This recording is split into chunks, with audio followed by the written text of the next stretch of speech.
pas vu en notre soutien, je n'ai pas vu aucune déclaration, ni de l'amont ni de l'aval, comme quoi les paysans étaient essentiels à l'économie de la France et à la leur. C'est une honte ce qui s'est passé. Voilà.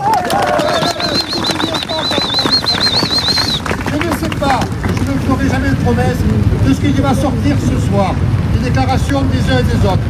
Certainement, pas grand-chose, mais le peu qu'on peut faire réfléchir, avec toute la force que vous avez mis, aucun autre syndicat n'en a été capable depuis très longtemps.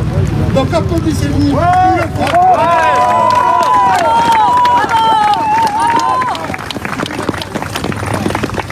Il faut que le ministère de l'Intérieur enlève les amendes, lève les gardes à vue, enlève les tracteurs et le matériel agricole qui a été mis en fourrière pour qu'on puisse rentrer, se reposer où on vient, à bordure des périphéries parisiennes, pour se reposer, écouter les annonces.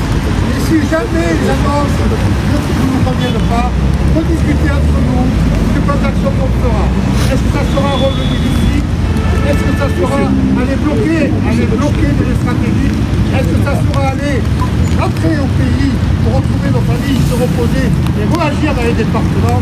Tout ça, on a besoin de revenir en bas. Et il faut que Laurent Nunez lâche la pipe et arrête de nous envoyer les bleus en face et fasse tout ce qui a été fait au peuple paysan, l'encerclement par les CRS, la mise en fourrière, les gardes à vue pour des gens qui ne veulent que simplement travailler. Que simplement travailler. Bravo! Bravo!